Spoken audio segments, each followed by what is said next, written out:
For their 10th wedding anniversary, Ethan Wright finally had the epiphany to buy Claire Miller a luxury handbag. Claire posted a photo of the bag on her social media to document the moment, but she didn't expect a comment from a young woman to appear underneath. "Sis, that bag looks fake. Mine is the real one." Under the warm yellow lighting of the photos on the commenter's profile, the woman's features were exquisitely flawless. In the corner of one photo, a hand with distinct, prominent knuckles was visible. Claire recognized the ring on that hand's ring finger. It was the birthday gift she had made for Ethan, spending an entire afternoon at a DIY silversmith workshop. Claire clicked on the woman's profile and realized she was an influencer with a considerable following. Her bio was ambiguously suggestive. "Just call me Tiff51 Pisces 62 Scorpio, our forbidden daily chronicles." In her posts, the man's face was never shown, but through his ring, their car, and his clothes, it was obvious that this person was Ethan. Her followers assumed the forbidden part of her bio was just a joke about their age gap, never suspecting it was an actual affair. Her hands trembling as she held her phone, Claire scrolled to the very first post on this account. "New to the company, my boss has way too much sexual tension. How do I pursue him?" The date of the post was a year and a half ago. In the photos, she wore revealing outfits, asking netizens for advice. Looking at the familiar outfits, Claire frowned. After checking, she realized she was actually the first person this woman had followed. The outfits Tiffany posted were exact copies of clothes Claire had posted on her own social media in the past, copied entirely without a single change. A helpful netizen had offered advice. "The style feels a bit too mature. Your face suits a younger style better." Tiffany Banks replied with a hand over mouth laughing emoji. "Who knows, maybe my boss eats up the old woman look." Her fingernails digging into her palms, Claire returned to her own page, only to find Tiffany had left more comments. "But looking at your age, sis, you probably aren't young anymore, right? At this age, don't worry about whether the bag is real or fake. Family and children are what matter most.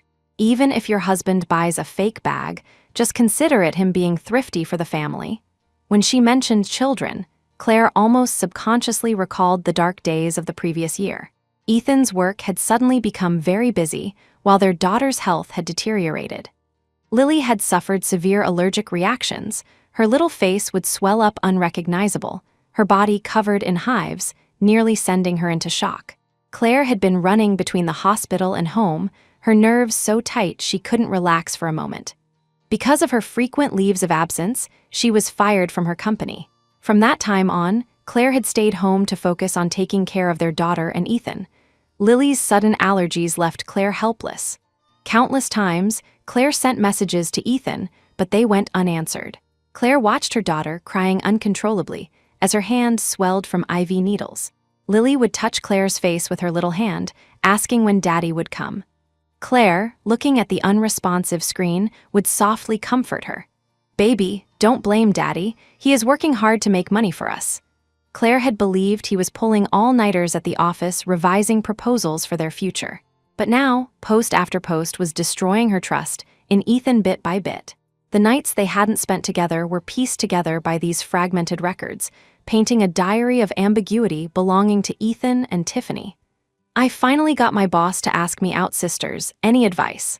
"I pretended to be drunk, and my boss drove me home, but didn't come inside. Is he not interested in me? My boss gave me flowers. Does this mean he's going to confess his feelings?" "Sisters, I've decided to make the first move." During the 3 months Lily was hospitalized, the progress between Ethan and Tiffany skyrocketed. After their flirtatious push and pull, they finally posted a photo of them holding hands on the platform. Everyone underneath was congratulating them. It was their happy ending, but it was a lifetime of brokenness for Claire and her daughter. Claire opened WhatsApp. Ethan's chat was pinned to the top. She had always felt chat logs were precious memories, keeping years of history on her phone. Clicking open her chat with Ethan, Claire easily found the records from that time period. She could only see Ethan sending her busy and no time over and over again. It was also from that time that the frequency of Ethan staying out all night on business trips began to increase. While staring blankly at the chat box, Ethan sent Claire a message. "Do you like the bag? I have a business dinner tonight, go to sleep first."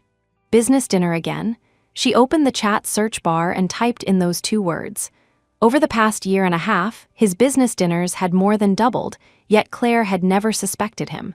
Married for 10 years, the bond between Claire and Ethan was no longer just simple romantic love. It was a complex mix of family affection, love, and friendship that gave Claire absolute trust in him. But that unconditional trust was finally smashed onto the ground and shattered completely. Looking at the fake bag she had carefully placed on the table, Claire smiled. This marriage seemed to have been destroyed a year and a half ago. She was just realizing it now. The door was carefully opened. The clock had already reached 5 a.m. Ethan walked into the living room and was obviously startled to see Claire sitting on the sofa. He looked Claire up and down, quietly popped his collar up, and finally asked with false bravado, "Is the child asleep? Why are you sitting here so late? How will you take her to kindergarten later?" Actually, he didn't need to do that. From the moment he entered, Claire had already smelled the scent of women's cigarettes that didn't belong to her. 11 years ago, when Claire and Ethan met, the condition for dating him was that he quit smoking.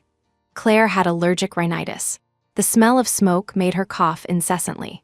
When Claire made this request, Ethan had almost immediately thrown all the cigarettes in his pocket into the trash can.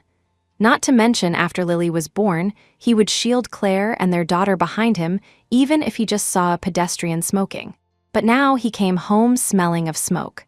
Previously, Claire thought it was because his work pressure was too great and didn't interfere much. But she forgot, a man in his mid-30s would never smoke strawberry-flavored cigarettes. Seeing Claire spacing out, Ethan sat next to her. The sudden proximity of the smoke smell made Claire start coughing. Hearing the cough, he instinctively handed Claire a bottle of water. In the gap of him reaching for water, Claire saw the red mark hidden under his popped collar. The sound of the lock opening rang out. Claire looked toward the door. Tiffany walked in familiarly in high heels, the lipstick on her mouth as bright as the mark on Ethan's neck. Seeing Claire, she blinked innocently. "Ethan, I didn't know your wife was here too." Taking off the jacket she was wearing, Tiffany handed it to Ethan, her bright red nails brushing against the back of his hand a few times. "I forgot to return your jacket to you, so I just came right in. Mrs. Wright, I've always heard you are virtuous and gentle. It was a bit cold outside in the early morning, so I borrowed Ethan's clothes. You won't be angry, right?" Claire ignored her clumsy excuse and turned to look at Ethan. Why does she know the passcode to our house lock? Claire's sudden question caught Ethan off guard. He touched his nose. "There was a time I forgot a file, so I asked Tiffany to get it for me. She's probably just smart and has a good memory, so she remembered it." Cheerful, smart, outstanding appearance, Ethan had described Tiffany this way in front of Claire more than once. Claire had once half-jokingly told him to behave himself and not betray her. Ethan had reacted like a cat whose tail had been stepped on. "What are you saying? She and I are 10 years apart. When I got together with you, she was still in elementary school. I've long considered her like a daughter." He had spoken so solemnly that Claire had never connected Tiffany and Ethan before. Suddenly, the title of the most popular post on Tiffany's account she had just viewed flooded into her memory. "What is it like to have a daddy-style boyfriend?" The compliments from the past had turned sour. Claire felt like she had become a part of their thrill-seeking play. He used all the beautiful adjectives to describe Tiffany, yet constantly disparaged Claire in front of outsiders. "My wife doesn't understand these things," was a phrase Ethan often used when introducing Claire to people. But the reality was the opposite. The person who didn't understand was clearly Ethan. Whenever there was a problem, he always had "I don't know" or "I can't" on his lips. When Claire asked him to buy groceries, he would buy spinach instead of lettuce. When Claire asked him to pick up their daughter from school, he could take the wrong road to kindergarten 3 times, and in the end, Claire would have to rush from home to bring them both back. When Claire asked him to fix a loose chair at home, he could ignore it for weeks. Gradually, after Claire realized that asking him to do things was just creating trouble for herself, she stopped asking Ethan to do anything. Claire learned to unclog drains, change light bulbs, and fix toilets, becoming the omnipotent mother in her child's heart. Claire tolerated Ethan, but she didn't expect that his thoughtfulness and warmth were given to another woman. With Tiffany, he was an experienced senior. Whenever she encountered something she couldn't do, Ethan would immediately handle it for her. Whatever she wanted to buy, Ethan would take her directly to the luxury counters. Claire's gaze fell on the small bag hanging on Tiffany's elbow. It was the same model as hers, but the shape was structured and the leather exquisite. In contrast, the one Claire had placed on the table looked incredibly rough and cheap. Just like now, Tiffany stood in the living room with exquisite makeup and stylish clothes, while Claire wore loose pajamas, her hair still in the messy braids her daughter had tied for her before bed. The stark contrast made Claire breathless. Ethan hurriedly patted her back to help her breathe. He sensed the abnormality. "What's wrong?" "Ethan," Claire's voice was hoarse from the violent coughing, "the bag you bought me is fake." The two people in front of her were stunned for a moment. Ethan looked at Tiffany in disbelief. Tiffany pursed her lips tightly, hiding her bag behind her back. She denied it. "Impossible, Ethan said you liked it, so he asked me to go to the boutique specifically to buy it for you. Mrs. Wright, have you been a housewife for too long? You can't even tell a real bag from a fake one, is that so?" Claire sneered. "Then take out your bag, and we'll go to the boutique together to get them authenticated." Claire stood up, attempting to grab the bag from Tiffany's hand behind her back. Before she could even touch her, Tiffany screamed and fell to the floor, looking pained as she clutched her ankle. "Tiff!" Ethan lunged to Tiffany's side in a single step, holding her ankle in his hands to examine it closely. Tiffany had a hairline fracture in her ankle. Before, how could you push her? Ethan's voice stopped abruptly. Following his gaze, Claire saw her daughter holding a plush toy, standing in front of the bedroom, looking at them in terror. Finally, her daughter's mouth fell open, and she burst into tears. Obviously, Ethan hadn't expected Lily to come out at this moment either. He looked at Claire, then at Lily. He sighed, draped his jacket over Tiffany, picked her up, and left the house. Claire and Ethan fell into a rare Cold War. Married for 10 years because Claire believed couples shouldn't hold grudges overnight, they had never gone more than a day without speaking. But now a week had passed. He hadn't come home, nor had he sent Claire a single message. But tomorrow was Lily's birthday. Picking her up from kindergarten, Lily asked Claire timidly, "Tomorrow is my birthday. Will Daddy come home?" Claire stroked her hair. "He will." Although Claire said that, she wasn't sure in her heart. In the evening, unable to bear her daughter's expectant gaze, Claire was just about to message Ethan when the door suddenly opened. "Daddy?" Lily ran over excitedly. Ethan appeared in the living room holding Lily with one arm. He was carrying a luxury brand bag and a cake. Putting Lily down, Ethan walked over and hugged Claire. "I'm sorry, I was too extreme that day. I went to the boutique to buy this bag myself. It's definitely real. Can you forgive me?" Facing her daughter's bright eyes, Claire could only play along for now. "Let's eat the cake first." "Not the cake yet." Ethan put the cake in the refrigerator. "It's not Lily's birthday today. Let's eat it at midnight, okay?" Lily nodded obediently, but she didn't let Ethan idle. She immediately pulled him to play with building blocks. Looking at the scene of fatherly love and filial piety in front of her, Claire couldn't help but wonder, how long has it been since Ethan played games with Lily? A jarring ringtone rang out. Ethan looked at the caller ID, appearing somewhat awkward. He quietly went into the bedroom and answered the phone. When he came out, he couldn't control the panicked look on his face.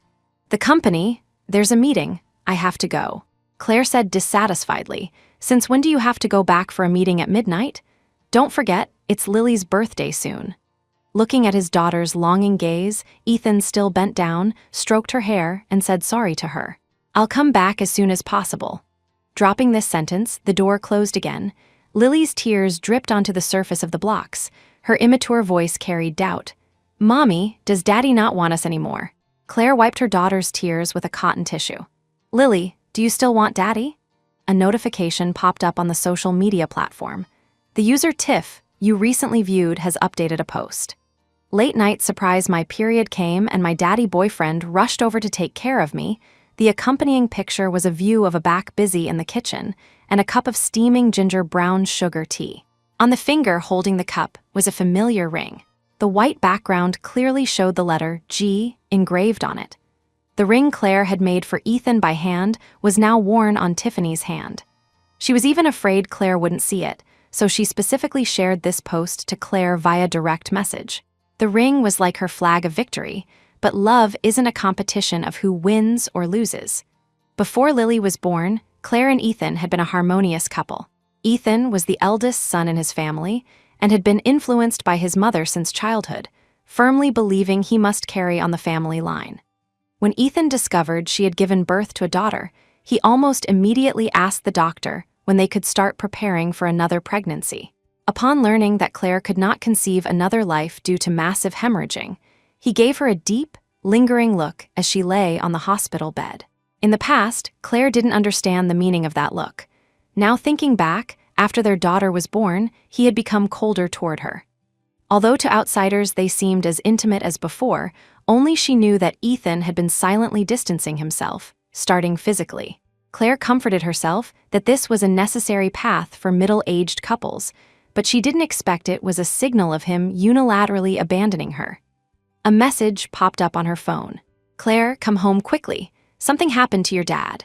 Seeing this message, Claire's head buzzed and exploded. Claire marrying Ethan meant marrying far away. More than 1,000 kilometers from home, her parents were afraid Claire would worry from afar, so they rarely told her about family matters, often reporting only the good news and hiding the bad. To have such an urgent message, it must be the worst-case scenario. Without thinking, Claire dialed Ethan's number.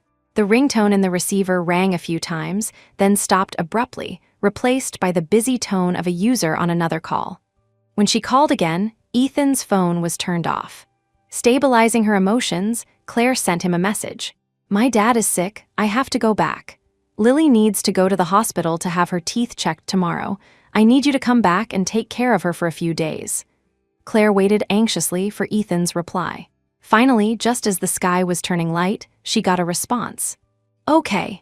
Getting the affirmative answer, Claire frantically booked the earliest flight and rushed to the airport. It was already snowing heavily in her hometown.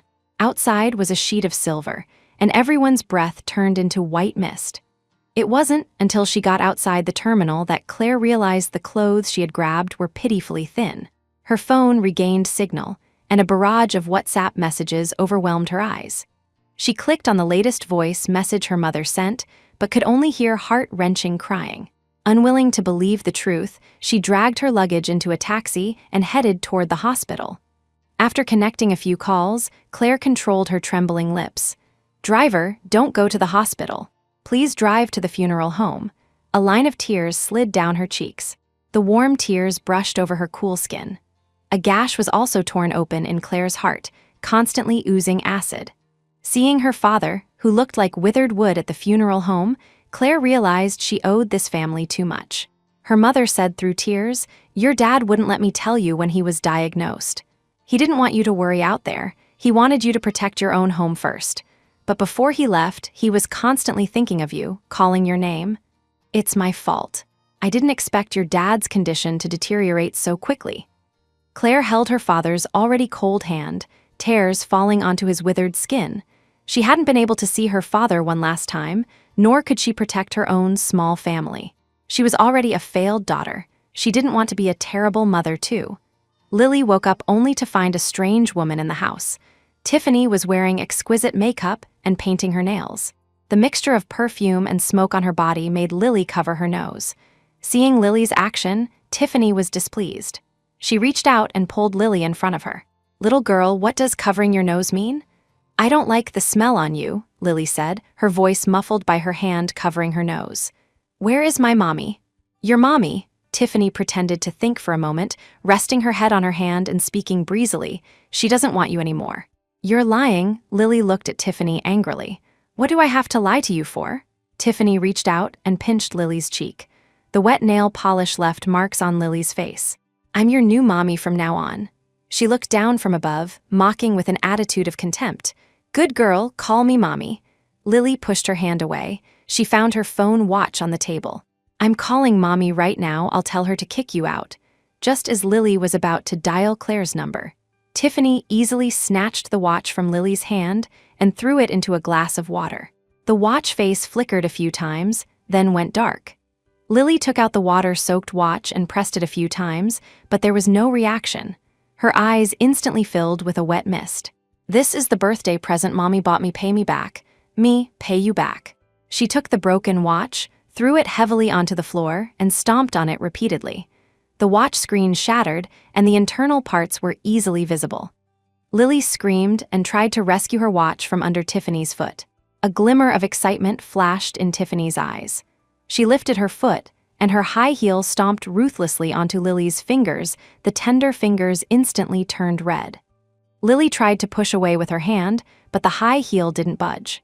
Tiffany even added more force, lifting her heel and shifting her weight to the ball of her foot. Hearing Lily's increasingly loud cries of pain, she laughed out loud. A slender calf was right in front of Lily's eyes. The pain left her no time to think. She opened her mouth and bit directly onto Tiffany. Because of the pain, Tiffany stumbled back a few steps. Lily's fingers were finally released from the prison of pain, but the continuous trampling had left her fingers deformed and swollen. She picked up the shattered watch on the ground, held it to her chest, and cried heart-wrenchingly. Tiffany checked the teeth marks on her calf. She strode forward, raised her hand, and slapped Lily across the face with full force. Lily was caught off guard. Her head hit the corner of the table, cutting the skin and drawing blood. "Damn brat, you're a disgusting thing just like your mother." Just as she was trying to kick Lily again, the door creaked open. Tiffany fell onto the carpet right in front of Ethan. Hearing the crash, Ethan rushed into the living room. Seeing the miserable state in front of him, he rushed to Tiffany's side. "Tiff, what happened to you?" Tiffany curled up in Ethan's arms, crying softly. "Lily kept crying for her mother when she woke up. I told her mommy went home, but she didn't believe me. She called me a bad person and bit me." Seemingly unintentionally, she lifted her foot to show the teeth marks on her calf. "I didn't." Hearing Tiffany's slander, Lily refuted weakly, but was glared at by Ethan. "Lily Wright, who taught you to lie like that, apologized to Auntie right now?" "I won't," Lily answered stubbornly. Because of the pain, her voice trembled at the end. "I didn't lie. Fine." Ethan picked Tiffany up. "Then you stay here and reflect until you apologize." The sound of the door closing came. Lily stared stubbornly at the watch, shattered into pieces on the floor. She fiddled with it, but couldn't stop herself from sobbing again in the darkness. "Mommy, where are you?" Lily hates Daddy. The cremation ended in the middle of the night. The urn was placed in the funeral home to be guarded by staff.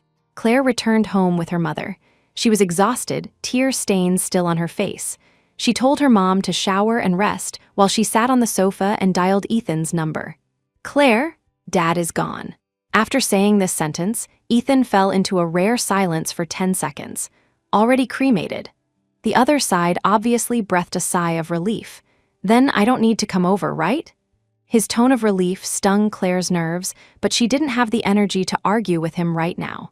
"How is Lily?" "She is asleep, I suppose." The vague tone carried some guilt. Claire frowned tight. "Is Lily not with you?" Getting no reply, the phone was hung up. Before hanging up, Claire clearly heard a voice, sweet to the point of being cloying, calling out Ethan. After calling several times consecutively with no answer, her frustration and anxiety reached a peak. Suddenly thinking of something, Claire clicked on Tiffany's profile. She was live streaming. The title was "Fireworks Put On Specially for Me by My Daddy Boyfriend." Holding back her nausea, Claire clicked in. They were by the riverbank, kissing amidst clusters of fireworks. Under the flashing, colorful lights, two black silhouettes pressed tightly together as if no one else existed. The comments were full of blessings and envy. "If only I had a boyfriend like that." "I really envy Tiffany. I bet if they get married and pregnant later, her boyfriend will treat her, and the baby even better." The audience watched the happiness they displayed through the small screen. Unaware that the male protagonist of this happy scene had abandoned his own daughter to set off fireworks for his affair partner. Scanning both sides of the screen, Lily's figure was nowhere to be seen. A 5-year-old girl, where could she possibly go? "Mom," Claire called out. "Lily seems to be missing. I might have to go back." Mom came out of the bathroom just then. She asked strangely, "Where is Ethan? Shouldn't he be watching Lily?" "He is cheating." Ever since discovering Ethan's affair, Claire felt like a flood had been raging in her heart. But being far away with no relatives and considering her daughter, she had to make herself strong, so she used stones representing strength to block the flood. Now, after confessing to her mom, the dam broke, surging out from Claire's eyes. Mom came over and hugged Claire. When she was wronged as a child, Mom would pat her back just like this. "If it really comes to divorce, just come back. Mom misses you and Lily very much." Composing herself, Just as she was planning to rush back, there was a knock at the door. Opening the door, her childhood friend stood there. Julian Stone was dressed all in black, hair wet with sweat on his forehead, obviously having run over. He spoke slightly out of breath. "I heard Uncle passed away. I went to the funeral home and learned you had come home. This is a small token of my condolences." Seeing Claire's expression was wrong, Julian asked, "Are you going out? I have to go find my daughter. I might need your help to handle things here." Claire rushed out the door, but turned back to look at him. "You have a law firm, right? I remember you got famous fighting divorce cases." Julian nodded blankly. Claire asked, "Can you come back to City B with me? I want a divorce." On the plane, Ethan's phone still couldn't be reached. The smartwatch Claire bought for Lily also showed as turned off, unable to be tracked. Contacting the receptionist at the dental clinic, she discovered Lily hadn't gone for her checkup today at all. Seeing Claire anxious, Julian came over and patted her hand. "I've arranged for someone to help Mrs. Miller with your father's affairs. Lily will be fine, don't worry." Arriving home and opening the door, it was pitch black from the living room to the bedrooms. Claire turned on the light and found the living room in a mess. Throw pillows from the sofa were tossed randomly. The refrigerator door was open, contents rummaged out. There were bloodstains on the floor, trailing into the inner room. Lily, no answer. Claire rushed in, searching room by room, finally finding Lily in the bedroom. She was curled up in Claire's clothes, her face deathly pale. Hands and feet instantly going cold, Claire walked over with heavy steps, only to find a puddle of vomit next to her clothes. On the floor was a sprouted potato, half-eaten. Lily was foaming at the mouth, eyes tightly closed, completely unaware of Claire's return. "Lily!" Claire reached out to touch her, but could only feel coldness. Julian followed behind Claire. Seeing this, he quickly dialed emergency services. Claire pulled Lily into her arms, trying to warm her with her own body heat. Seeing Claire panic, Julian came over after the call and checked Lily's pulse. Under her questioning gaze, Julian gave an affirmative answer. "There is a pulse." Before her suspended heart could drop, he continued, "But it's very weak." Sending Lily into the emergency room, Claire's hands couldn't stop trembling. Claire wanted to know almost immediately what Lily had gone through during the time she went home. She wanted to call Ethan, but saw a notification on her phone for a photo post from Tiffany. "I am the little girl he spoils the most in his heart." In the picture, luxury bags and jewelry were piled into a small mountain. Ethan showed his face on this account for the first time, reverently placing a glittering tiara on Tiffany. The pinned comment was also particularly conspicuous. "I got hurt by a dog yesterday. Today my boyfriend is using drones by the river to apologize to me." There's also a 1-hour drone show. Everyone is welcome to come watch. Claire felt as if an invisible hand was squeezing her heart tightly. It was so painful she couldn't breathe, tears rolling down her cheeks. Ethan Wright, Bravo their daughter, was practically losing vital signs after a day with him. And he had the mind to hold a drone show for his little mistress. Lily was his own flesh and blood, just as she was about to call to confront him. A nurse rushed out of the operating room. "Which one is Lily Wright's parent? We need you to sign a critical illness notice." Waiting anxiously outside the operating room for 3 hours, Ethan's phone remained off the entire time. Claire prayed silently to every god she knew, begging them to let her Lily survive the danger. It seemed the prayers were answered. Lily Wright is out of danger. She went into temporary shock due to dehydration, eating something she shouldn't have, and an allergic reaction. The doctor frowned. "How do you parents act like this? How could you leave such a small child alone at home? Also, her fingers have comminuted fractures. If you had come any later, the child's fingers might have become necrotic." Claire listened to the doctor's criticism, her heart twisting in pain, nodding repeatedly in admission of fault. Looking at Lily sleeping in the hospital room, she cried out. Seeing the bloodshot veins in Claire's eyes, the nurse suggested she go home to rest first, promising to notify her of anything. Claire took Julian back home. Ethan still hadn't returned the call. Claire drank a mouthful of water, trying to calm her angry emotions, when she heard the sound of the password lock unlocking outside. Ethan returned home carrying a bag of vegetables. Seeing Claire in the living room, a flash of guilt crossed his eyes. He pushed the wide-open door so it was just slightly ajar. "Claire, why are you back? Didn't you say you were going home for a week?" Before she could speak, Ethan saw Julian next to Claire. He raised an eyebrow, whistled, and leaned his body against the entryway cabinet. I wondered why you came back. What, you thought I wasn't coming home today, so you brought your affair partner home?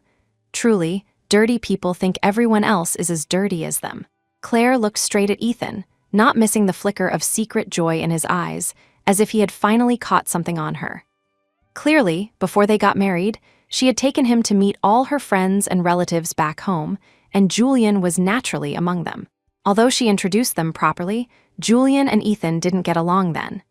They had exchanged barbed words explicitly and implicitly, but Claire never thought that one day Ethan would pin a baseless relationship on them.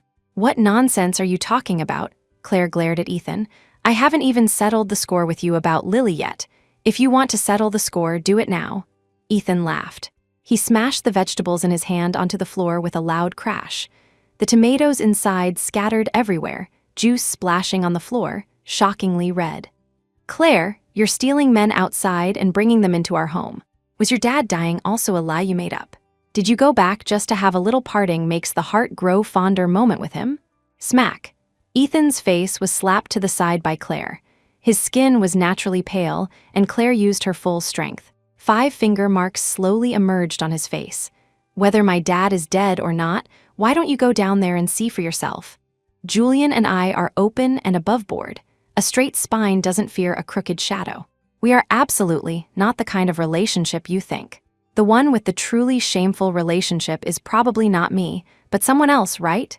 Hearing Claire say this, his face panicked for a moment, but he quickly calmed down again. Claire, stop barking madly here. I haven't touched you in a long time, right? Is it that you couldn't hold back, so you desperately turned to anyone? The door creaked open, and a voice sweet as honey came from outside. Tiffany appeared at the doorway wearing black stockings, her long legs on full display. Ethan, why did you leave the door ajar? She walked in. Seeing Claire, there was no panic in her eyes. Instead, she shook the small box in her hand even more obviously. Is this one I bought okay, Ethan? Ultra thin? Tiffany's blatant attitude caught Ethan somewhat off guard, but he quickly reacted and glared at her. That look carried sharpness, extinguishing Tiffany's arrogant flame. She curled her lip, shoved the condoms into Claire's hand, and forced a smile. Mrs. Wright, I was just joking. Ethan said he knew you came back, so he specially asked me to buy these for you guys. See, just to make you happy, he even told me the brand and specific style. Just now Ethan had been aggressive, but now his temper softened too. Yes, I went to the supermarket to buy vegetables just now and forgot to buy this, so I asked Tiffany to help out. What boss asks a subordinate to help buy condoms? This absurd statement would make people laugh their heads off if repeated just as Claire was about to throw the condoms in her hand into Ethan's face. Julian stepped forward, blocking the space between Claire and Ethan. The sudden movement made Ethan frown. What are you? Why block my wife and me? Facing the language clearly filled with negative emotion, Julian didn't get angry. He took a business card from his inner pocket. My name is Julian Stone, Miss Miller's lawyer. I am now formally taking over the divorce proceedings between her and you. Hearing divorce, Ethan subconsciously looked toward Claire, expecting her to voice a denial, but Claire simply met his questioning gaze silently. Ethan's heart instantly turned into a mess. Divorce? Tiffany stepped forward, looking me up and down constantly. You want to divorce Ethan? There was uncontrollable laughter hidden in the tail of her voice. She even took Julian's card directly and stuffed it into Ethan's hand. Take it, Ethan. Take what? Ethan tore the card into pieces in his hand and threw them at Tiffany. Under her astonished gaze, he opened the door, slamming it against the outer wall with a huge bang. Get out, stop adding to the mess here. Ethan Wright, Tiffany yelled his full name rarely. Fine, I'll go, don't beg me later. She ran out of the room crying. Ethan rubbed the bridge of his nose and walked to Julian. Attorney Stone, please, I want to talk to my wife alone for a moment. After Claire nodded in confirmation, Julian left the room. Before leaving, he leaned into Claire's ear and instructed worriedly, if there are any problems, call me anytime. Claire sat on the sofa watching Ethan clumsily clean up the scattered tomatoes on the floor. After finally cleaning up, he sat next to Claire and whispered, I'm sorry. Ethan had done too many wrongs. With the sudden apology, Claire couldn't tell which specific thing he was feeling guilty about. I know you don't like Tiffany, but we are still colleagues. Except for official business, I won't meet her in private anymore. Claire, married for 10 years, I've never begged you like this, but can you forgive me this time? Yes, married for 10 years already. Claire couldn't help but recall every bit of their past. Once upon a time, she was the existence envied by friends and family. Ethan gave her a grand, perfect wedding. The lead car, the wedding dress, the banquet hall standards, everything was top tier. When Claire was still hesitating that a wedding didn't need to be so grand, Ethan didn't hesitate. My wife deserves the best specifications. The Ethan of the past loved Claire 100%. Give me a chance to make it up to you and Lily.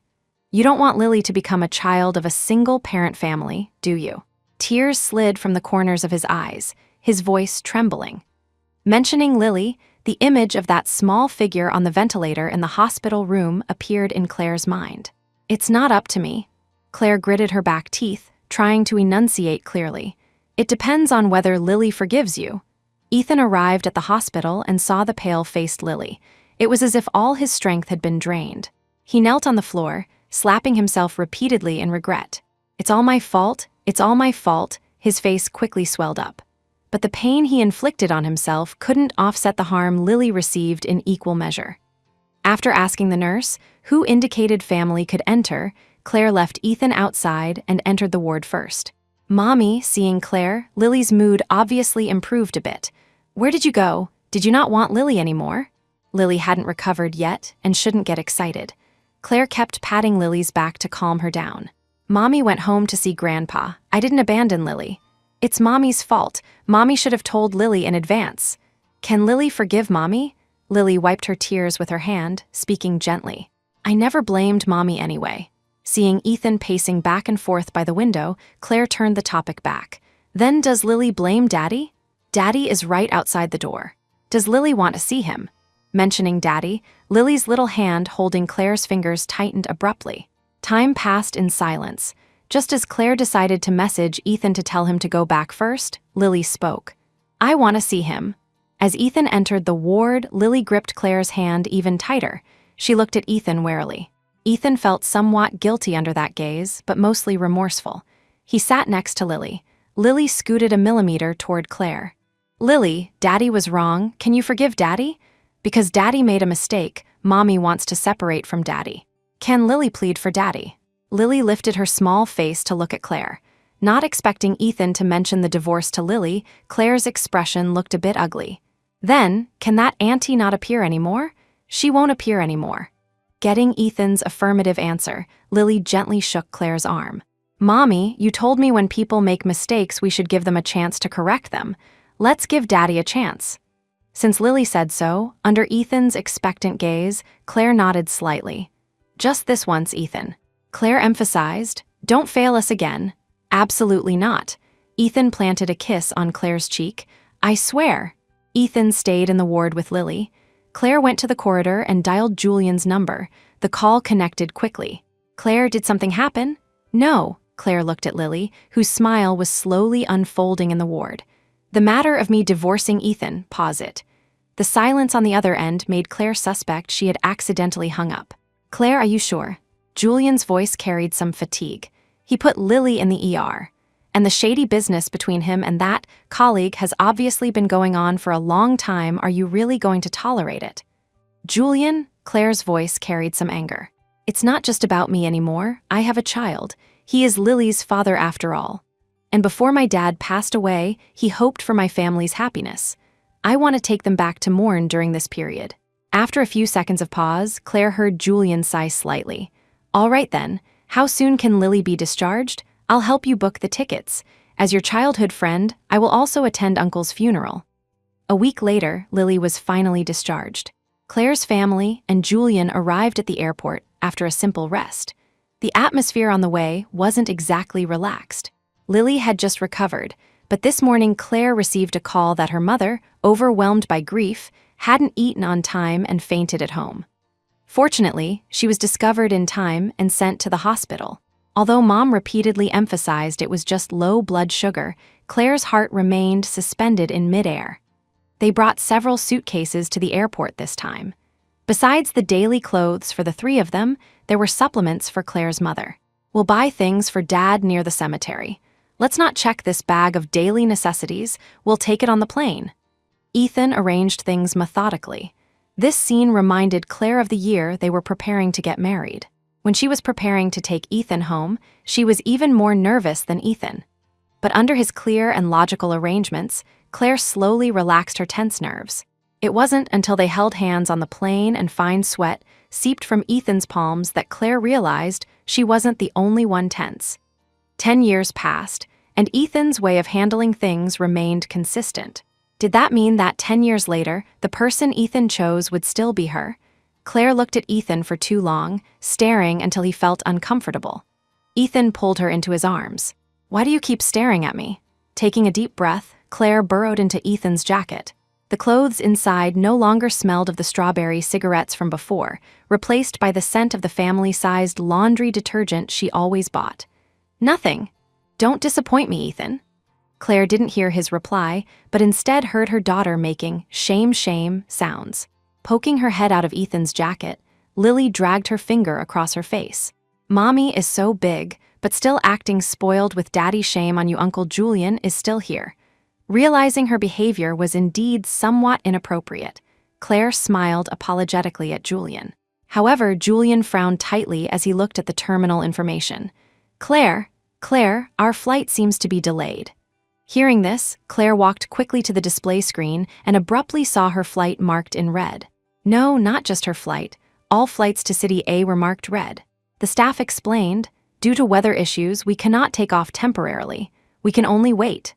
Hearing this, beans-sized tears shot straight out of Claire's eyes. The time for her father's burial was tonight. If they still couldn't take off by afternoon, she would truly miss the last glimpse of her father in this world, seeing her emotional agitation. The staff panicked too, hurriedly asking people nearby to comfort Claire. Julian looked at Ethan. He was completely unaware of what was happening here, just staring silently at his vibrating phone in a daze. "Ethan, right?" Julian couldn't help but shout a reminder. Ethan woke as if from a dream. He hurriedly shoved his phone into his pocket, came over to pull Claire into his arms, and whispered comfort to soothe her emotions. "When Dad passed away, I didn't see him one last time." Claire choked with sobs, leaning on Ethan's shoulder. "They say the day of the burial is the last time a person lingers in the world. If I still don't appear at the burial, Dad will definitely blame me." Taking the hot water Julian handed her, Claire's tears still fell like broken pearls. He won't," Ethan comforted Claire. "He is your dad. A father always loves his daughter the most." Lily held Claire's hand and said somewhat like a little adult, "Daddy, that's not necessarily true. Daddy loves Mommy the most, right?" Interrupted by Lily, Ethan smiled. He wrapped his hands around both Claire's and Lily's hands. "Yes, I will always love you to the most." Ding-dong, the notification sounded. Boarding news arrived. Calculating the flight time, they could make it just in time. Claire finally broke into a smile through her tears, holding Lily's hand to queue at the boarding gate. Perhaps because of the delay, there was heavy traffic at the boarding gate. Afraid Lily would get lost, she constantly kept an eye on Lily's position, but didn't notice that at the end of the line, Ethan had opened his phone again. "We haven't been back for so long. We can go see Uncle tomorrow and Great Uncle the day after." Having passed through the turnstile, Claire spoke to Ethan but heard no response. Turning around, she saw him standing in place with brows furrowed tight. "Ethan?" Claire asked confusedly. Ethan looked up slightly. Claire noticed a mark on his lip where he had bitten it. He wanted to walk forward, but his hand uncontrollably tapped the screen. Claire saw Ethan's face change suddenly. His features seemed to freeze instantly, beads of sweat seeping from his forehead. His expression grave, he looked up at Claire, then turned and ran without hesitation. "Ethan, right?" Daddy, mother, and daughter shouted for him repeatedly, but Ethan showed no sign of turning back. Soon, he disappeared from their field of vision. Self-blame, regret, disappointment, three emotions swirled in Claire's heart, but her tears had almost run dry, leaving only constant whimpering. Lily's small face was covered in tear stains. After they took their seats, she asked Claire in a small voice, "Mommy, did Daddy abandon us?" "No," Claire denied. "We don't want him anymore." "Lily, promise Mommy, in relationships with people, never place yourself in a weak position." She brought some sense of release. Otherwise, sincerity will be trampled on again and again. Lily listened somewhat confusedly. Claire smiled. It's okay, Mommy will teach Lily slowly in the future. Julian, having stowed the luggage, sat next to Claire. This was originally the seat booked for Ethan. Attorney Stone, Claire found it hard to speak, about the divorce, can I still entrust you with it? Of course, Julian replied instantly. Will there be any changes this time? No more. Claire's eyes were firm. I absolutely must divorce him. Hearing such resolute words, the corners of Julian's mouth raised slightly. Since you've decided, I will definitely use everything I've learned in my legal career to help you.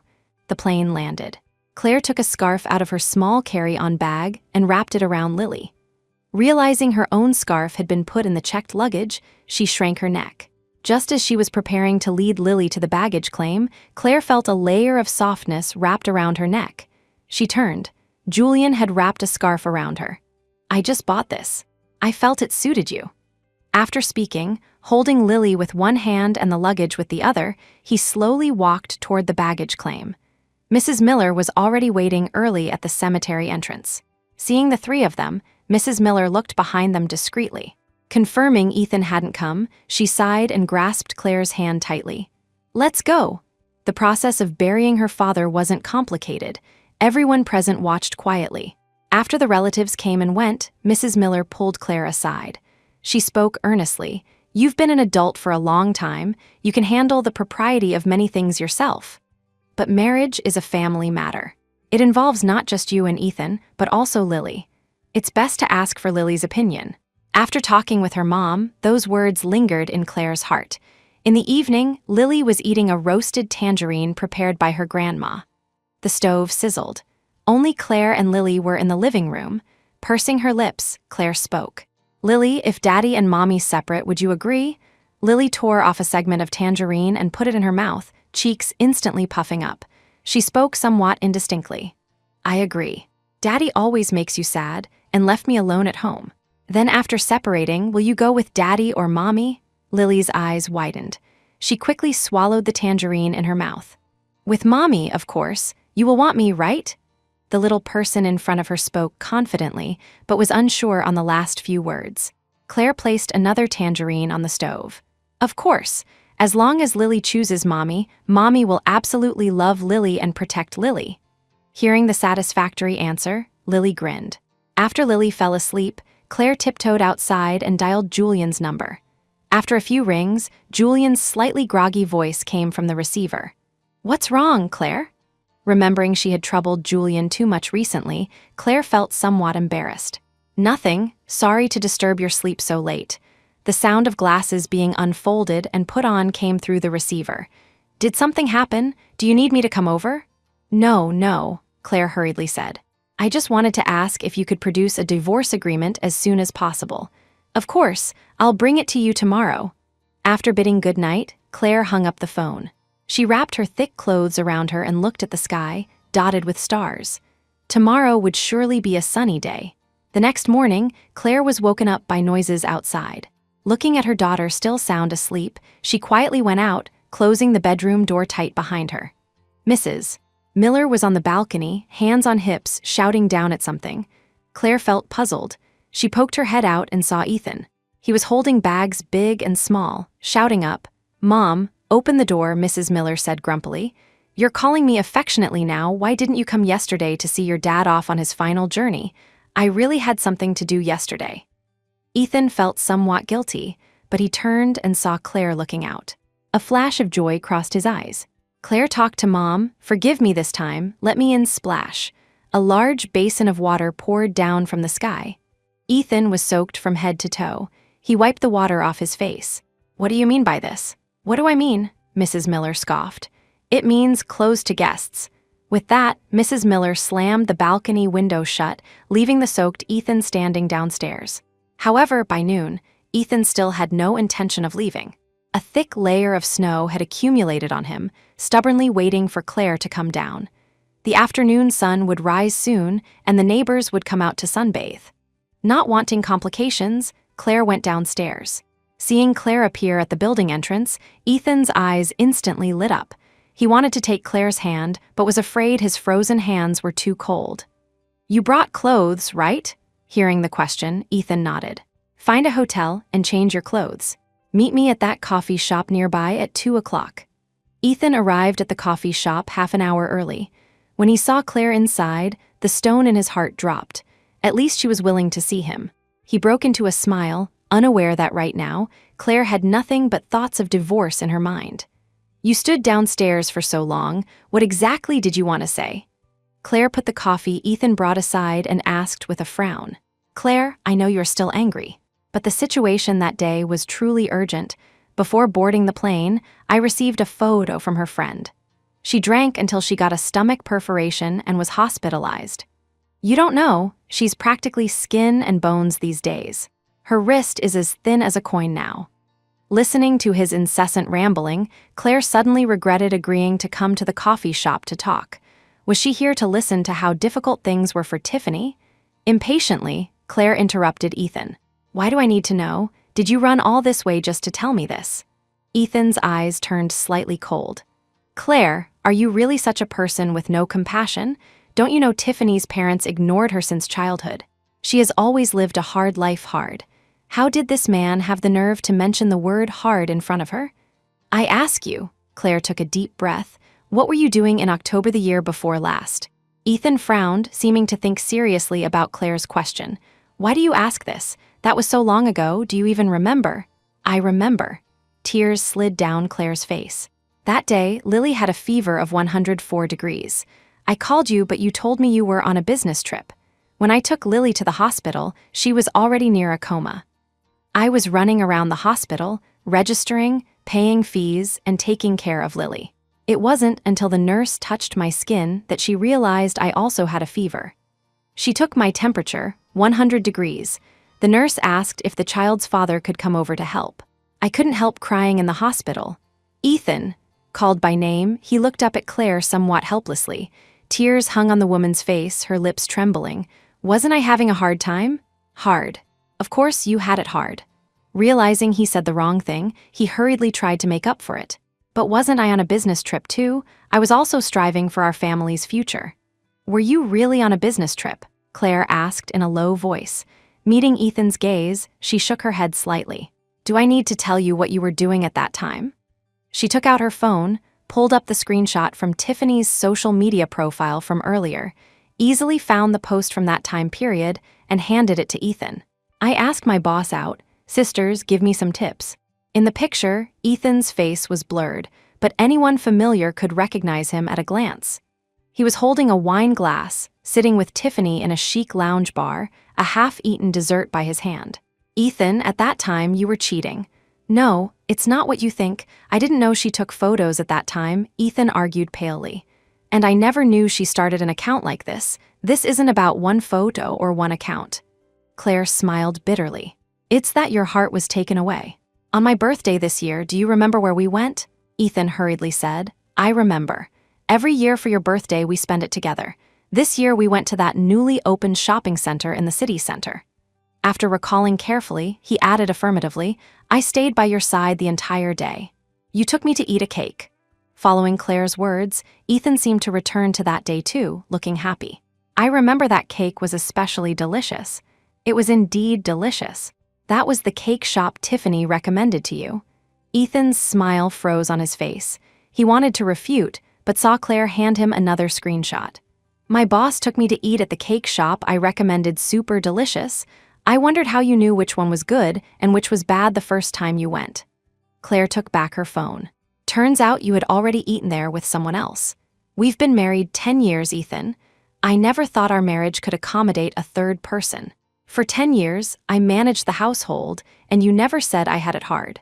But now you run downstairs to my house, claiming you want to explain. Yet every word is about how hard Tiffany has it. When you were eating cake together, when you booked an entire drone show to cheer her up, did you ever think for a second that I was still laboring for this family? Claire, as her words became more agitated, Ethan interrupted her as if he couldn't bear it anymore. Tiffany and I are just simple superior and subordinate. Being good to Tiffany is just because as a superior, I care a bit more about my subordinate. Just how suspicious do you have to be? Do you want me to quit and stay home all the time? Don't forget when you were fired, I was the one who filled the financial hole. Saying this shows you don't trust my character." "It chills my heart," Ethan paused, as if exasperated. He drank a mouthful of coffee and continued angrily. "It's fine if you talk about me, but you're talking about Tiffany. Don't you know she could sue you for slander?" Claire looked at Ethan, who was flying into a rage out of humiliation in front of her, regretting why she had agreed to listen to his explanation. Whenever Tiffany was mentioned, he seemed like a different person. The Ethan who stood in the cold wind and snow this morning waiting foolishly for her to come down seemed to be burned away by a fire, leaving only the Ethan whose heart and mind were full of Tiffany. Claire covered her face with her hands. After the quarrel just now, her hands had dropped to freezing point again, along with her heart. The cold on her hands made her gradually calm down. Claire looked at Ethan and sighed a breathy sound. "I don't want to argue with you anymore, Ethan. Your explanations are just irrelevant nonsense to me. Let's divorce. Let me go. Tiffany, I'm telling you, I won't divorce." Ethan leaned back, a contemptuous smile raising the corner of his mouth. "Divorce isn't something you decide alone. It requires signatures from two people. As long as I don't want a divorce, you will always be my wife. How about this? You come back with me now, tell Mom you aren't divorcing, and I'll forgive what you just said about Tiffany." "Who needs your forgiveness?" Claire sneered. "I will not only say these words to your face, but I will also repeat them in front of her." She raised her eyes, full of determination. "Anyway, the one guilty of doing wrong isn't me." "Doing wrong? How many times are you going to repeat that phrase?" Ethan scratched his head irritably. "I was wrong, okay? Isn't that what you wanted to hear? I'm tired of it too. You don't want to say it anymore either. Can we just let this pass?" "Ethan, why haven't you understood yet?" It was the first time Claire felt Ethan couldn't understand human language. He treated her repeated emphasis on divorce as usual petty emotions, thinking he could brush it off by coaxing her with a few nice words. "I want a divorce. I am speaking to you seriously about this matter." "I apologize too. Can you stop being dramatic?" Ethan looked at Claire. "Even if what you say about wanting a divorce is true, let me ask you, you have no job right now. How will you establish yourself over there? You know how large our daily expenses are. Even if you look for a job, with your resume having a 1.5 year gap, how many companies will hire you with good conditions? Do you think after I divorce, I will still stay in City B?" Claire had already thought about the things Ethan mentioned. Probably because she had been a housewife by his side for too long, Ethan forgot that Claire was also a talent who graduated from a prestigious university. If not for Lily's health issues, she would be shining in the workplace right now, not trapped in a small kitchen. "Do you think I really like living in your hometown?" Claire's sudden sentence stumped Ethan. Since deciding to get married, Claire had decided to come to City B, never mentioning any discomfort or unaccustomed aspects in front of Ethan. He never thought Claire would leave City B. "I left my home and came to your city alone. It took all my courage. I thought you could be worthy of my all in gamble." "And the result?" Claire raised her eyebrows at Ethan. "When I first came to City B, I didn't have a single friend. All relationships around me revolved around you. Finally, I had my own job and my own social circle, but I was fired because of frequent leaves for Lily's health. You can't understand how desperate I was then. Lily was sick. I wanted your help, but you could never get away. I asked your mother for help, but she despised Lily for being a girl. She even said to me, 'Just a girl, if she can't be cured and dies, it's just right to have a boy.' This is our own daughter, Ethan. What has this city left me? Only endless pain." She spoke sincerely, her brow revealing hidden sadness and grief. Not until this moment did Ethan realize that in 10 years, he knew too little about Claire. He wanted to hug Claire, but felt he had no right, so he could only stare at his fingers in a daze. Claire followed his gaze to his empty fingers. "Ethan, let me ask you, where's your ring?" "Ring?" Ethan's body went stiff. Last time he met Tiffany, she said she wanted to wear his ring, so Ethan handed it to her casually, but forgot to take it back. "Ring?" Seeing he couldn't speak for a long time, Claire smiled. It was the first time Ethan realized a smile could be so helpless. She held out her hand. Claire's fingers were slender and long. In college, a senior had even asked if she was a hand model.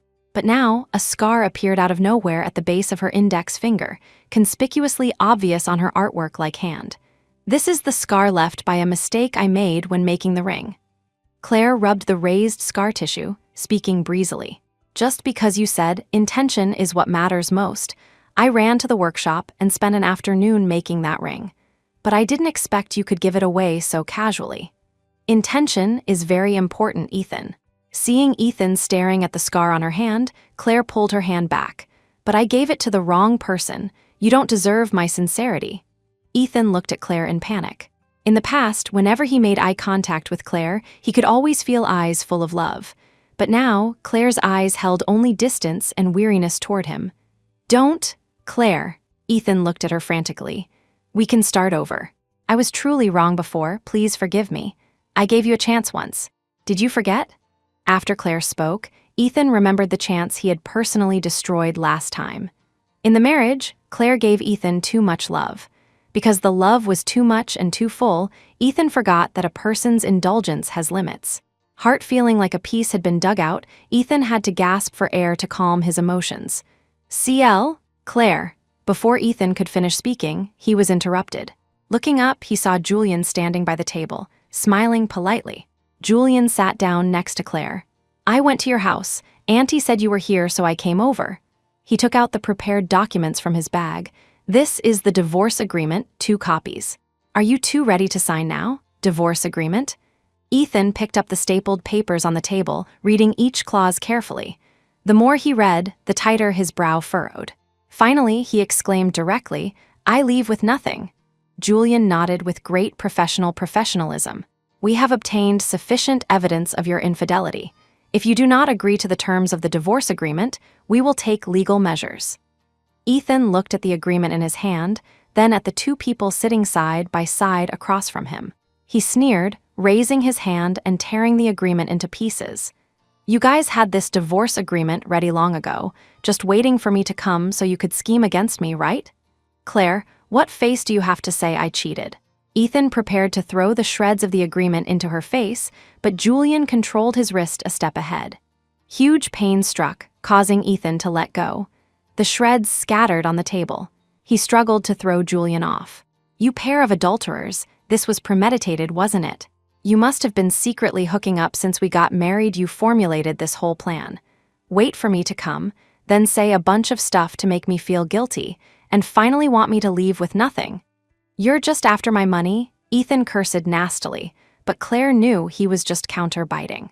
She took a bound booklet of screenshots from her bag and threw it in front of Ethan. The stuff in here, some Tiffany sent to me herself, some are from her public profile, but every single one is ironclad evidence of your cheating. Ethan flipped through the booklet in front of him in disbelief. Inside, the evidence from when he and Tiffany met to falling in love was ordered chronologically. 2022.6, my boss has way too much sexual tension. Sisters, how do I pursue him? The accompanying picture was a sneak shot of Ethan's back, but clearly captured the ring on his ring finger. In the evidence, someone in the comments warned, Sister, be careful. I see your boss has a ring on his ring finger. Does he have a family? Tiffany posted a smiling emoji. If he has a family, isn't that even more exciting? 2022.11, business dinner with boss, he drank too much. In the video screenshot, Ethan fell into Tiffany's arms. Even though the head wasn't shot, he could be identified by the mole on his hand and his voice. His speech wasn't very clear, clumsily speaking love words to Tiffany, which she turned into subtitles in the video. 2023. One first spring festival spent with boss. Although we aren't together, he bought me a huge bouquet of flowers. In the chat log, Ethan patiently comforted Tiffany. Although I'm not by your side, my heart is with you. I will always love you. In the blurry mosaic, Ethan's name was faintly visible. 2023.8, documenting the first birthday spent as a couple.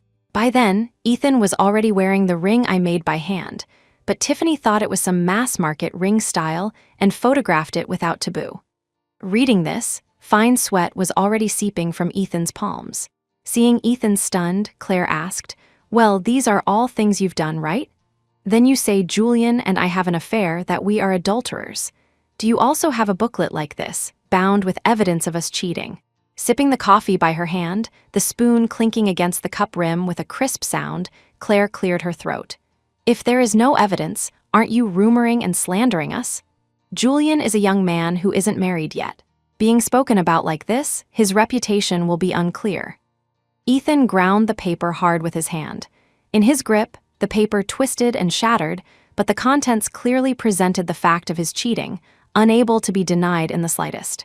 "Speak, Ethan." Claire raised an eyebrow at him. "Where is your evidence?" The scene fell into a weird silence. Time passed second by second. The stillness was broken by Claire's ringtone. The caller location wasn't familiar to her, and she hadn't saved this number in her contacts. It only showed a string of digits. She answered the phone. "Hello, is this Claire Miller?" "Yes, it is. What can I do for you?" "Mistress, your dad died because you cursed him, a perfectly good girl doing nothing good, insisting on intruding in other people's relationships. Careful you don't get hit by a car when you go out." The other side unleashed a torrent of righteous insults. Before Claire could react, she hung up. All that remained was the busy tone beeping. Seeing her mood was off, Julian asked in a low voice, "Who called?" Before Claire could answer, another call came in. Different location from the last one, but also no name saved. A bad thought flashed in Claire's mind. After connecting, she pressed speaker. Unlike the last call's style, in this call, the girl on the other end directly unleashed a torrent of abuse full of profanities, venting her anger by insulting Claire and her family without any technique. Julian reacted instantly, starting video and audio recording on his own phone. Before the call ended, calls came in one after another. In just 10 minutes, Claire's phone had received 50 calls from different people. Without exception, as soon as she answered, it was abuse. They even started sending text messages when they couldn't get through. Some bloody pictures and cursed messages were sent to her inbox. The sudden situation caught all three people off guard. Finally, Claire reacted. She set all unknown numbers to the block list, then opened Tiffany's social media page. Sure enough, there was a new video on Tiffany's page. Her eyes red and swollen, she cried to the camera. "Many people ask why I haven't updated recently. Indeed, there have been some issues in my relationship with Ethan. Originally, Ethan and I had a stable relationship. We were a happy and perfect couple. But the appearance of a woman caused a huge change in our feelings. Tiffany used clever speaking techniques to make viewers think Claire was the third party intruding on their relationship. In her video, Claire's social media handle and phone number appeared. Interestingly, she heavily censored Claire's social media name. But for the phone number, she censored the last 4 digits in the first half of the video and the first 4 digits in the second half. Someone in the comments reconstructed Claire's phone number. Not only did Tiffany not delete it, she liked it and pinned the comment to the top. Uninformed, enthusiastic netizens supported Tiffany underneath. "Tiffany, don't be sad. We'll help you. Sisters, I just called that bitch. I scolded her until she didn't dare say a word. Really? Seems she knows she's in the wrong. I'm going to call too. Guys, she's not answering calls now, but we can still send texts." Claire looked at these comments with a pale face. "Julian reminded me to take screenshots to save evidence at any time. I also downloaded Tiffany's video. Only Ethan couldn't believe it. He stared wide-eyed at all this. Tiffany. Tiffany did these things?" Then he shook his head himself. "Impossible. Tiffany is usually just a bit squeamish and loves to throw tantrums. How could she do something like this? Her nature isn't bad." Even now, Ethan was defending Tiffany. Claire threw the phone directly in front of Ethan. "Look at what your Tiffany has done." As the video played, his face became uglier and uglier. Picking up his phone, Ethan dialed Tiffany's number. "Ethan, you finally bothered to call me," almost instantly picked up. The girl's joyous voice came from the receiver. "Tiffany, what the hell are you doing on social media?" "What?" Tiffany's voice was filled with grievance. "You haven't called me for so long, and now you called just to question me. Tiffany, I'm telling you seriously, hurry up and delete that video." "I won't. Why should I delete it?" she screamed hoarsely. "You obviously stopped loving her long ago. She should divorce you." Ethan glanced at Claire. She had turned off her phone and was concentrating on enjoying her coffee. "Tiffany, our relationship was just a mistake." He lowered his voice. "You're asking for trouble doing this now. Asking for trouble? You're clearly abandoning me after using me." Ethan right, saying anything now is useless. "I want you to divorce and marry me," the piercing voice transmitted into Claire's ears. In a public place, even if he was on the phone, he should at least lower the volume. She frowned, looking sharply at Ethan. Ethan felt guilty under her gaze. I won't marry you. You were just a substitute for my emptiness. I can't leave Claire. Ethan Wright Tiffany shouted his full name. Have you been brainwashed by that woman? Pressing the hang-up button, Ethan sighed. Looking at the agreement and evidence on the table, deep regret flashed in his eyes. Do we really have to divorce? Claire, our daughter is still young. She can't be without a father. I miss Lily very much too. Can you bring her here so I can see her? He requested. Do you deserve to? Claire looked at the person in front of her. She no longer knew which of Ethan's words were true and which were false. Once I thought you sincerely loved and protected our daughter, but you left her alone in a room, nearly letting her die of shock. Once I thought you would settle down for our daughter, but the result? You left me and our daughter at the airport and ran back to see Tiffany yourself. I won't let you see our daughter. Don't forget she always has my blood in her. I will always be her biological father. Ethan was enraged by this statement. And we aren't divorced yet. What right do you have to stop me from seeing her? Claire wanted to argue, but Julian touched her hand quietly under the table. She knew Ethan was right now. If he wanted to see Lily, Claire indeed had no right to block him. You wanting to see Lily is your business. Claire changed her phrasing, but if Lily doesn't want to see you, I can't force her to come. Impossible, Ethan said confidently. She is my daughter. The first word she learned to say was Daddy. How could she not want to see me? Fine, Claire nodded. She picked up her bag. I'll call you when I go upstairs. If our daughter wants to see you, I can't fake it. You listened to her answer yourself. The coffee shop wasn't far from Claire's home. Walking downstairs, Ethan waited below. Just as Julian and Claire prepared to go upstairs, he reached out and blocked Julian. Why are you going up? Julian impatiently blocked Ethan's hand, suspended in midair. Our families are old friends. Can't I go to my childhood friend's house to see Auntie? With that, he put his hands in his pockets and followed Claire upstairs. At the door, Claire turned on her phone. The system reminded her again that it had blocked hundreds of calls. Pretending not to see, she dialed the call with Ethan. The door opened, and Lily's tender voice came out. Mommy, Ethan heard his daughter's voice, and his heart softened a section. Lily, Claire squatted down holding Lily, letting the receiver pick up sound more clearly. Lily, Mommy asks you, if Daddy comes and wants to see Lily, will Lily see him? Hearing Ethan was coming, Lily's small face immediately scrunched into a ball. She whimpered twice, then cried out. I don't want Daddy, I hate him. Hearing his daughter express her dislike for him so bluntly, Ethan lowered his phone in dismay. He hung up, recalling his actions, calculating exactly which step he took wrong to make his daughter hate him so much. The phone rang again. Ethan thought his daughter had changed her mind. A light flashed in his eyes. He picked up the phone, only to find the caller ID was Tiffany. He answered, What else do you want? Ethan, do you really not want me anymore? What, real or fake? Can the issue with you be put aside for now? I am really getting divorced now. For the first time, Ethan felt Tiffany was so annoying. Her past merits all turned to nothing in this moment. Can you stop fucking annoying me? He shouted and hung up the phone. Being hung up on, Tiffany threw her phone in a rage. She screamed at home, but suddenly realized something. Ethan just said he was going to divorce Claire. Did that mean she could take the position? Picking up the phone on the ground, although the screen was smashed in one spot, it was still usable. She sent a message to a list. The plan I just told you about, put it on hold for now. On the other side, seeing Ethan hang up, Claire already had a conclusion in her heart. She called Julian, who was talking to her mother, to her side. You play with Lily for a while. I'm going down to say a few words to him. Julian frowned worriedly. Do you need me to accompany you? No, Claire patted his shoulder. He and I were married for so many years after all. I know his personality. She walked downstairs and saw Ethan hanging up the phone irritably. Seeing Claire arrive, Ethan was somewhat awkward, but Claire had no reaction. You heard it. It's not that I won't let her see you, it's that Lily doesn't want to see you. We've been married so long, let's divorce with some dignity. There's no need to tear each other apart in court.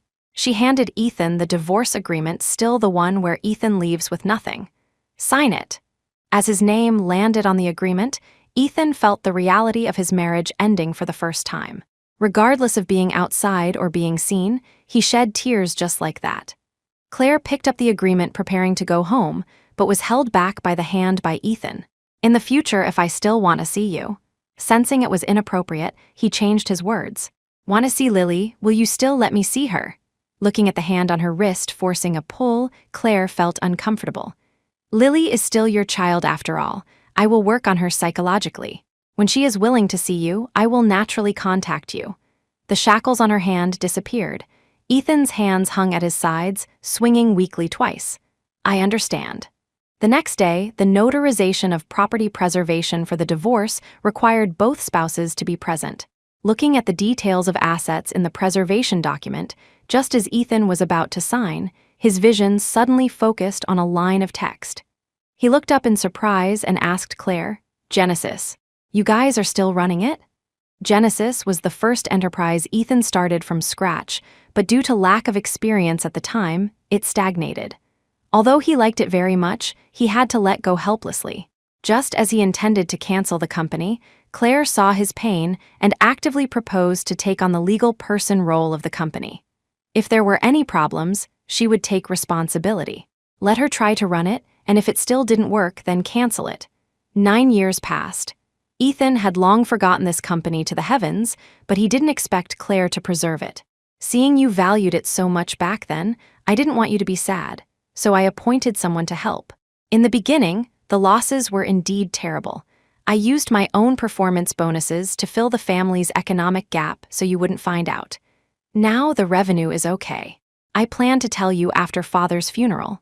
Claire didn't need to say the rest. Ethan understood himself. He suddenly regretted his signature on the agreement, suddenly realized what a good woman he had missed.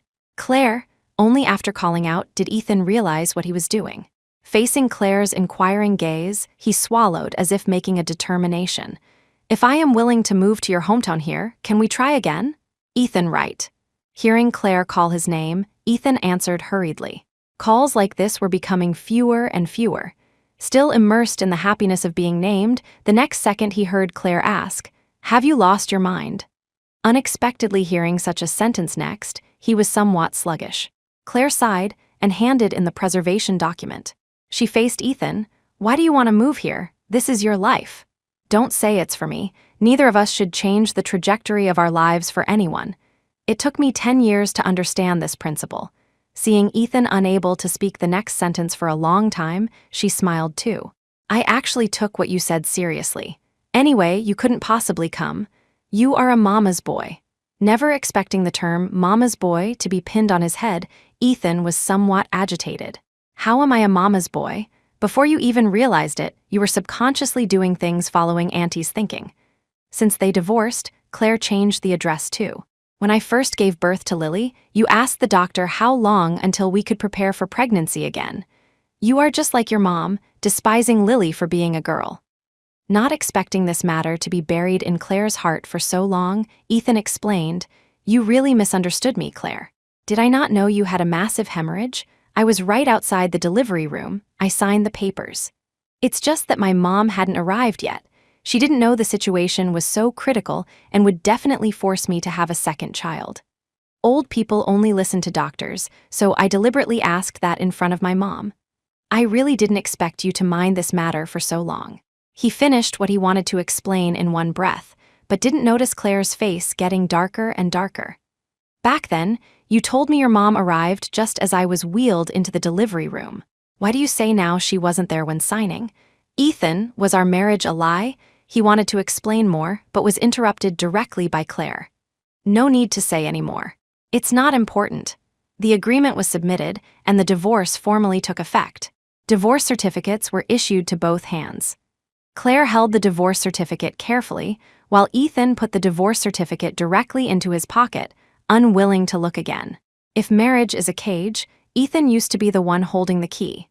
He used the key to lock Claire and Lily, controlling them in a prison of lies and love. But now Claire and Lily escaped from the cage, and Ethan discovered the one trapped had always been him. A happy marriage, a virtuous wife, a cute daughter. Those stabilities he once scoffed at now became as distant as floating clouds on the horizon. Walking out of City Hall, Ethan walked behind Claire the whole time. He had never looked at Claire's back so carefully for a moment. She seemed to have lost weight, her steps seemed lighter, seemingly more unconstrained. She was a free bird again. Claire stopped and looked back at Ethan. When are you leaving? Not sure. Ethan's eyes dodged a bit. Maybe tomorrow, maybe next week. Tell me when you leave. If Lily is willing, she and I will see you off together. The car drove to the entrance of City Hall. Julian honked the horn in the driver's seat. Claire understood. She got in the car and rolled down the window. Ethan, one more thing. Claire shook her phone. Tell your little girlfriend and her fans to stop harassing me. Julian and I have already collected evidence. You don't want her to go to jail, do you? Ethan responded with a sound. The car started and quickly disappeared from his vision. He sent a message to Tiffany. I'm divorced. I have no relationship with Claire anymore. Don't let people harass her. Turning off the phone, Ethan suddenly wanted to smoke a cigarette. The phone vibrated, but he didn't want to look, just staring blankly in the direction Claire disappeared. He seemed to have lost a very important person. Returning home, the frequency of strange messages and calls on Claire's phone noticeably decreased. She also received a message from Ethan. I booked a flight for 9 a.m. tomorrow. Looking at her daughter, obediently eating porridge with a spoon next to her, Claire put a piece of meat in her bowl. Daddy is leaving here to go home tomorrow. Lily's hand paused, giving a soft MHM. Does Lily want to go see Daddy off? After struggling for a long time, Lily bit her lower lip tight. Will Mommy go with me? Of course. Then will I leave with Daddy? After experiencing the previous events, Lily was often insecure and accompanied by severe separation anxiety. She couldn't leave Claire for too long. No, Claire affirmed. As long as Lily wants to stay by Mommy's side, Mommy will absolutely not let Lily leave. She took another sip of porridge, making a sound as quiet as a mosquito. Then, let's go see Daddy off. Airport. Ethan waited anxiously for Claire. When he saw Claire appear with a small figure, Ethan almost immediately rushed in front of them. His urgency scared Lily. Lily hid a step behind Claire. For the 9 a.m. flight, they arrived at 8:15. Unable to exchange many pleasantries, Ethan had to go in to prepare for boarding. But he was very satisfied. At least he saw Lily and saw Claire. Getting off the plane, a huge emptiness suddenly swept over him. Usually, when he returned home, what should greet him were prepared meals, his daughter inviting him to play games, and a virtuous, considerate wife. But now, likely only an empty room. Even this house would soon not belong to him anymore. Claire gave him 3 months to find another place. For someone used to living in their own home, starting to rent again was such a difficulty. He was just thinking about these things when he suddenly heard a familiar voice. Ethan, Tiffany popped out from somewhere in the airport unknown. Her arms circled straight around Ethan. Why are you only back now? I missed you to death.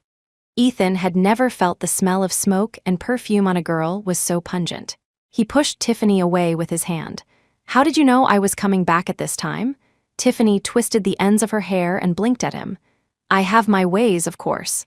In the past, he loved this quirky appearance of Tiffany the most, but now he just felt the twisting and turning was annoying. I'm tired, I'm going back. Play by yourself. Dropping this sentence, Ethan dragged his suitcase and strode long steps trying to shake off Tiffany, but unexpectedly she followed right to his door. Tiffany sat familiarly on the sofa. She pointed out, I've wanted to change this living room for a long time. It must be her idea, so tacky. Ethan, let's open up this partition later and change the paint. What do you think? Ethan's gaze focused on the table. Every snack was fitted with a ceiling clip, placed properly in the basket. The small hair clips and hair ties Lily used to comb her hair were also sorted by color in her exclusive jewelry box. Even the tie clip he usually placed casually was neatly stored in a small box. The small things at home were all managed by Claire. He never worried about them. Only after losing her did he discover that Claire had always done no less than him at home. Ethan seemed to see his own things slowly becoming transparent in this room. He didn't want to become transparent. He didn't want to lose Claire. Tiffany was still rambling on. She stood up to plan the overall layout of the room, as if determined to renovate the entire home. Slapping the door frame, she noticed Ethan wasn't listening to her at all. Somewhat dissatisfied, she added force and banged twice more. Ethan, right? Are you listening seriously? I said after we get married, let's knock these 2 bedrooms together into a big game zone. Ethan came back to his senses. Tiffany was staring at him unhappily. He glanced at Tiffany and said lightly, none of what you said will happen. I won't marry you, and you won't have the right to change the layout of this room. Before Tiffany could get angry, he added another sentence. I've left with nothing. Next, I plan to move to Claire's hometown. Tiffany laughed. You're joking with me, Ethan. You finally got rid of that old woman, how could you want to go back? You have your family and your job in the city. You love yourself the most, would you move to her place? Left with nothing? Who believes that? Tiffany's sneering attitude annoyed Ethan. In front of Tiffany, he dialed his boss's number. Mr. Sue, for personal reasons, I need to resign.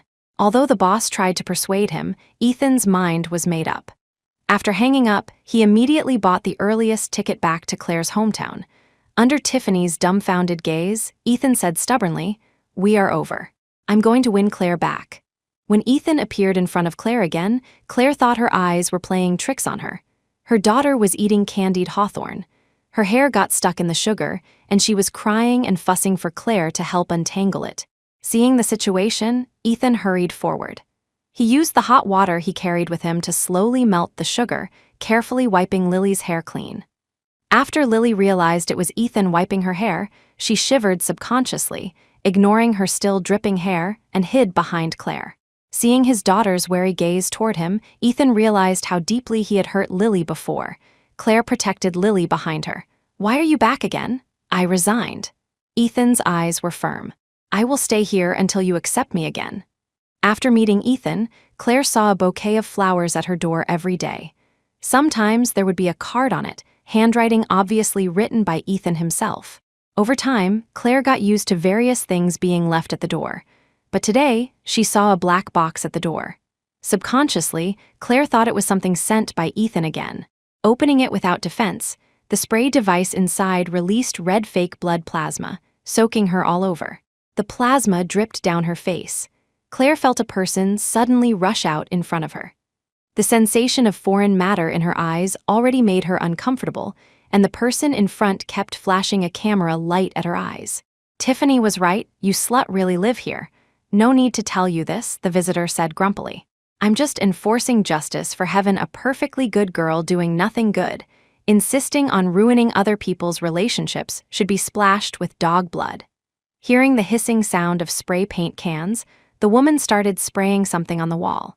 Opening her eyes a crack, she realized the woman had sprayed the words "dog woman" on the door. They were too loud in the corridor. Mrs. Miller heard the noise and thought Claire didn't bring keys. She opened the door, saw her daughter covered in red and a figure fleeing with face covered, and screamed in fright. When Claire came out after washing up, she saw Julian sitting in the living room playing with Lily. She knew how scared Lily was when she saw her come in. Having experienced the incident where Ethan left her alone at home, Lily now had a natural fear of blood red, accompanied by severe separation anxiety. She couldn't leave Lily for too long.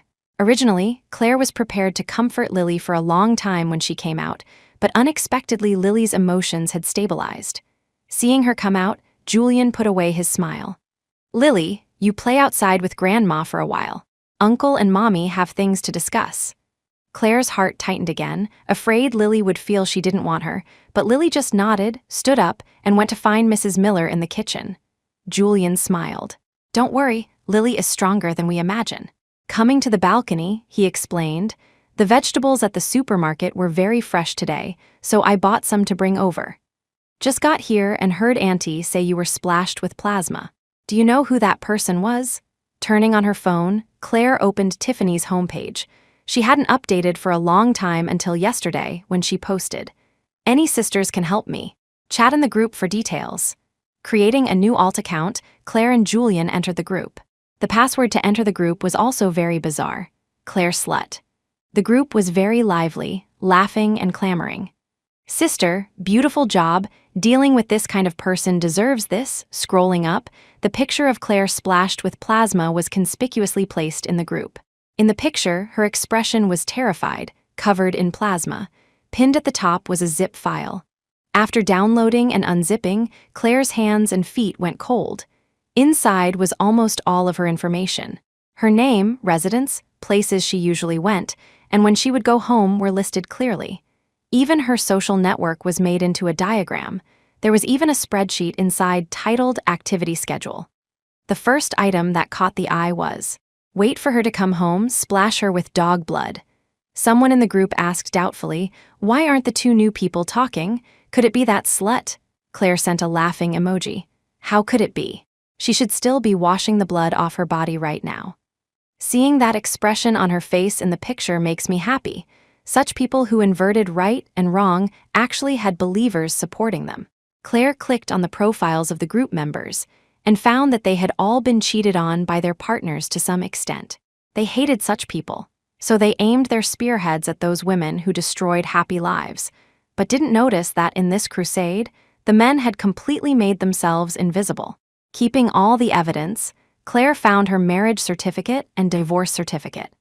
Organizing her language, she took pictures of the registration dates of the two certificates and sent them to the group, and published a post on social media. The group fell silent for a second, then her phone showed she had been kicked out of the group chat, but Julian was still in the group. The people in the group started to get angry. What does this mean? So your boyfriend was a married man? You, a mistress, made me help you beat the original wife. More and more doubting voices appeared. Tiffany didn't post a single sentence, silently disbanding the group chat. More people speaking out appeared under Claire's post. I've been annoyed with that Tiff for a long time. Turns out she really is a mistress. Sister endured so long before exposing it and even got splashed with plasma. It's really too hateful. Seeing the popularity of the post gradually rising, Claire and Julian went out to call the police. Opening the door, Ethan appeared at the doorway, but his eyes didn't focus on the open door. Instead, he stared at the wall next to it. Claire leaned out and found the door had been splashed with paint, red and green patches. Touching it with a finger, it was already dry. What happened here? Ethan asked in shock. Are you guys going out? You have to ask your little mistress about that. Claire snorted coldly. We were just about to go out to call the police too. She raised her eyes. To catch your little mistress. Ethan saw the paint on the door and knew the situation was serious. He went to the police station with them too. On the way, the angry fans who had been deceived by Tiffany stripped Tiffany's information bare, just like they had doxed Claire back then. 80% of the persona she created online was fake.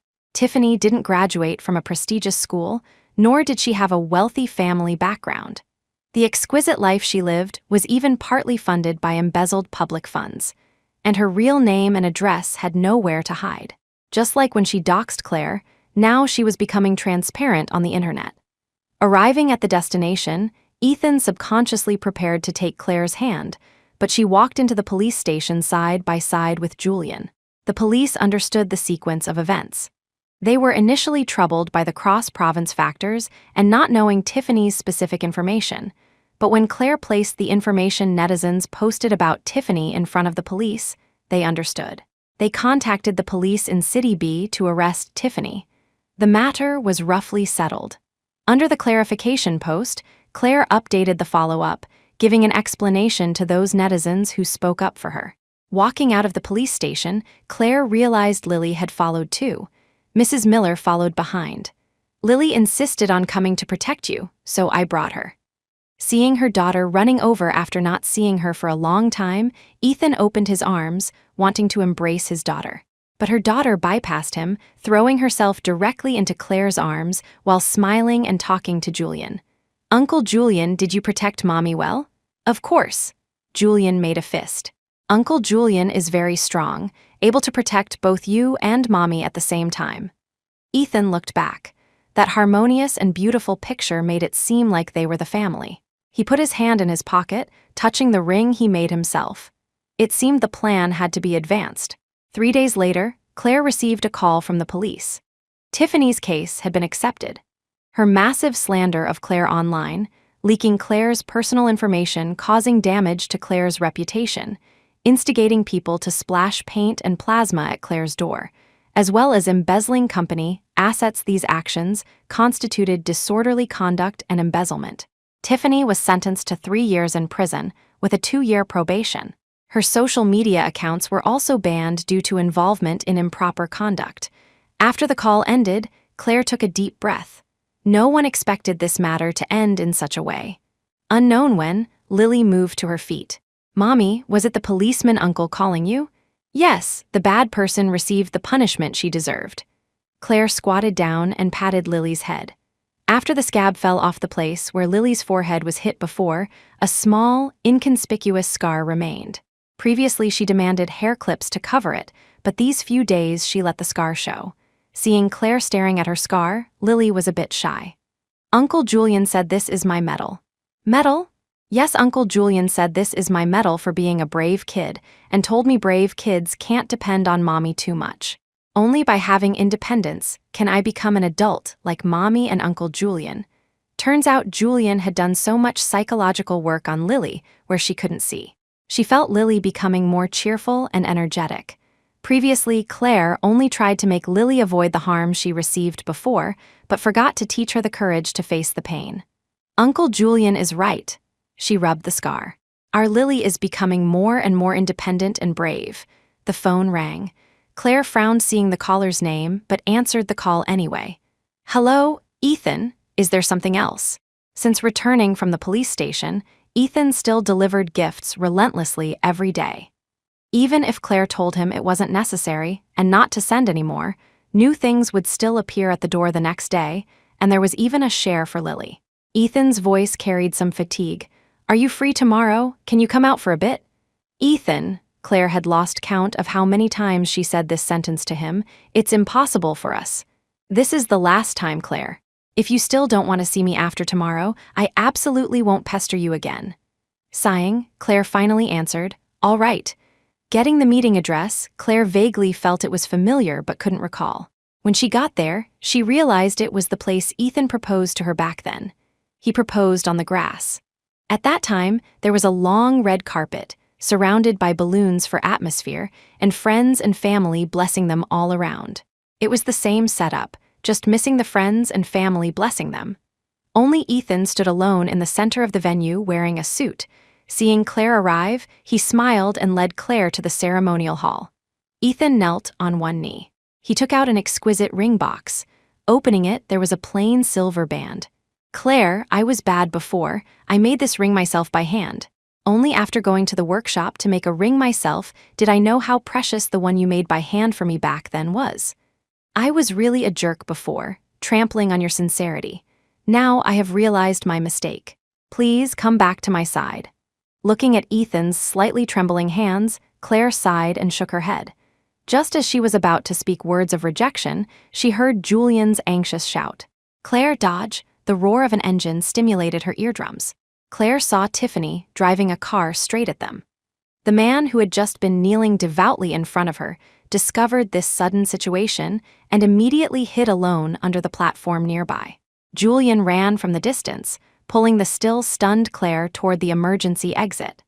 Noticing Claire started to flee, Tiffany quickly turned the steering wheel in Claire's direction, but didn't notice the car was moving too fast to turn. Suddenly, the car lost control, flipped onto the side of the platform, and crashed straight into Ethan, who was hiding under the platform. Seeing the thick white smoke emitting from the vehicle, Claire was still in panic. Her hands were shaking, but she subconsciously dialed 911. Emergency services arrived in time and carried Tiffany out of the driver's seat. Fortunately, protected by the airbag, she lost consciousness, but her life wasn't in danger. But Ethan, crushed under the double pressure of the car and the stage, wasn't so lucky. After emergency rescue efforts by medical personnel, they were powerless to save him. The medical staff declared him dead at the scene. When the police arrived at the scene and saw Claire and Tiffany on the ambulance, they seemed to understand everything. Shock still unsettled, Claire sat in Julian's car, drinking the water he handed her. She suddenly asked, "How did you come here?" Julian was somewhat embarrassed. "I was afraid Tiffany would harm you again, so I followed her alt account on Weibo. Half an hour ago, I saw she posted the location here, saying everything would end here. I had a very bad feeling, so I drove over immediately. Fortunately, I made it in time." His hand covered Claire's hand. She realized Julian was also trembling slightly. "Glad I made it." Julian looked out the window. "Otherwise, I really wouldn't forgive myself." Claire turned her hand over, palm up, interlocking fingers with Julian. "Glad you came." On the way back, she kept thinking about how to tell Lily about Ethan. The police notified his parents. The two elders cried miserably. As his only child, Lily definitely had to attend his funeral. Death is an education children must accept. Dropping them off downstairs, Julian instructed, "Lily is a very smart child. She will accept it." Returning home, seeing Lily, Claire stroked her head.